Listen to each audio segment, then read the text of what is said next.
बहुत शुक्रिया। पहले तो जितने भी मीडिया कर्मी आज हमारे बीच में आए हैं, आज हमारे आंदोलन को नौकरी नहीं न्याय चाहिए के 126 दिन पूरे हो गए हैं। और जैसे कि मैं बार बार बता चुकी हूँ कि नौकरी नहीं न्याय चाहिए की मुहिम क्या है कि किसी का एहसान नहीं चाहिए। हमारे अंदर पोटेंशियल है, कैपेबिलिटी है, हम इस लायक हैं कि हम अपनी नौकरी खुद ले सकते हैं, हमें किसी की भीख की जरूरत नहीं है। तो इस वक्त को देखते देखते आज मेरे साथ मेरे राइट साइड पे प्रोफेसर डॉक्टर रतनलाल साहब हैं, जो कि मुझे नहीं लगता कि किसी भी परिचय के मोहताज हैं। आप सब, पूरा भारत, जो भी जागरूक इंसान होगा वो प्रोफेसर रतनलाल साहब को जानता होगा। और मेरे दूसरी तरफ मेरे भाई मंजीत नोटियाल जी बैठे हैं।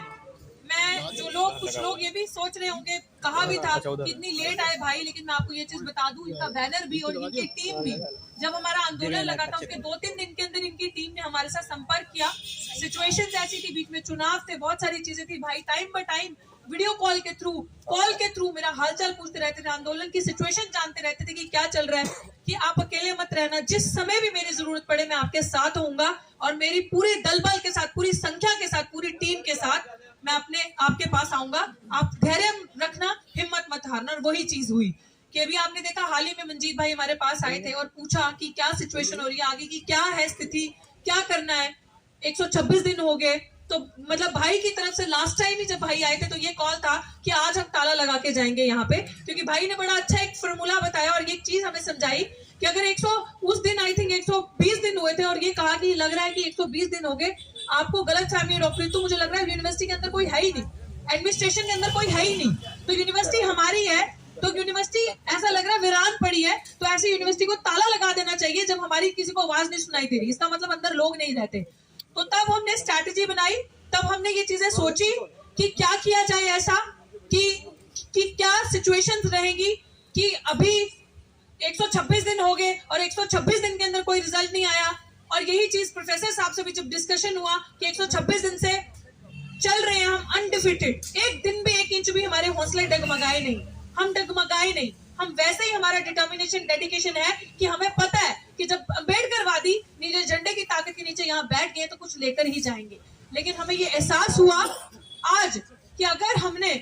इन्हें, अभी तक तो इन्होंने हमारा एक लेवल देखा है कि हमारे हाथ, जैसे मैं बार बार कहती हूँ, संविधान ने बांधे हैं पीसफुल तरीके से। एक ही हमारे पास विकल्प है, पीसफुल तरीके से अपनी एजुटेशन को करना और चुप करके अपनी मांग करते रहना, इनसे स्टेप बाय स्टेप चलते रहना। लेकिन हमें नहीं लगा कि इन्होंने, हमारे सामने बहुत सारे आंदोलन लगे थे यहाँ पे जो कि इन्होंने उठा लिए, डीन ऑफ कॉलेजेस खुद चल के आए उनकी मांगे सुनने के लिए, क्या मांगे थी, और 2-2, 3-3, 4-4 दिन के अंदर उनके आंदोलन हट गए। लेकिन अब हमारा जो आंदोलन, जो यहाँ पे 126 दिन से एक दलित महिला, साथियों, इसके मैं पूरे मीडिया, सोशल मीडिया के राही भी आप सबका बहुत बहुत शुक्रिया अदा करना चाहती हूँ कि आपकी ताकत की वजह से शायद हमारी आवाज जन जन तक पहुंची, आपने हमारी आवाज पहुंचाई और लोगों को बताया। और मुझे भी ये चीज का एहसास हुआ कि इस देश में महिला की कोई इज्जत पहले तो है नहीं, लेकिन अपने आप को देख के एहसास हुआ कि जो भी हमारे लीडर्स हैं वो एक नहीं है, ये चीज हमने मान ली। लेकिन समाज ने ये चीज करके दिखा दी कि समाज एक है, समाज की वजह से ये 126 दिन अनडिफिटेड हौसले से हमने पूरे किए। और हमारे बीच में प्राचा साहब भी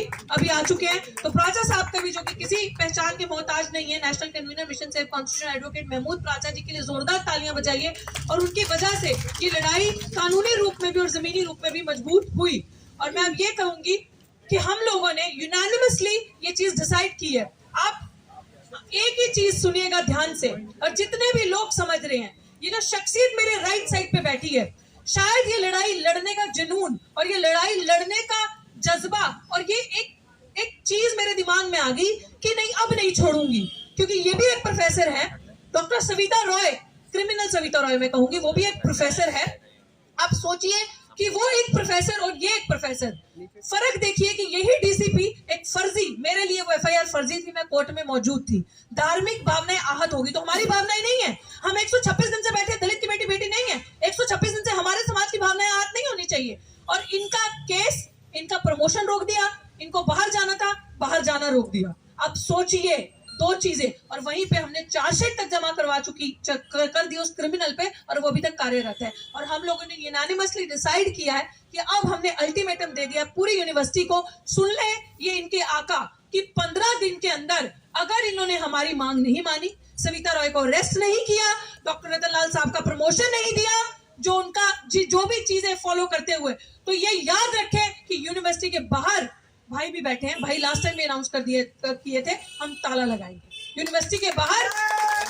15 दिन के अंदर, क्योंकि ताला लगाने का मतलब यह है कि हमारी तरफ से हमें यह पता चल चुका है कि हम तो बेवकूफ हैं जो यहाँ बैठ के प्रदर्शन करें। हमें तो अब जाके पता चला कि अंदर ऑफिस में तो कोई है ही नहीं, वाइस चांसलर ऑफिस में कोई नहीं रहता, कुर्सियां खाली हैं, कोई नहीं है वहां पे, इसलिए हमारी सुनवाई नहीं होनी। तो ये हम लोगों ने डिसाइड किया है और बाकी सभी साथी अपनी बात रखेंगे, प्राचा साहब भी बीच में, सब अपनी बात रखेंगे और बताएंगे कि क्या आगे की रणनीति होगी, क्या किया जाएगा, क्योंकि हमारे प्रोफेसर को तो जाने नहीं दिया बाहर और वही सविता रॉय इस समय विदेश में घूम रही है और वो किस आधार पर, वकील साहब बताएंगे, हमारे पास पूरा सबूत है। यूनिवर्सिटी के लोगों ने ही हमें सबूत भेजे हैं, उनके हमें सबूत भेजे और दिखाया है कि मैडम एक प्रोफेसर पे खाली, रतनलाल साहब पे खाली एफआईआर थी और उनका बाहर नहीं जाने दिया, उनको लेक्चर देने बाहर जाना था और उस औरत पे चार्जशीट जमा है और वो भी विदेश में है और पुलिस ने कैसे उन्हें भेजा, वीजा कैसे क्लियर हुआ, कैसे वो विदेश में बैठी है, ये यूनिवर्सिटी भी रिप्लाई देगी, ये पुलिस भी बताएगी। तो मैं चाहती हूँ कि सर आप थोड़ी इस चीज पे लाइट रखें और बताएं कि ये क्या है।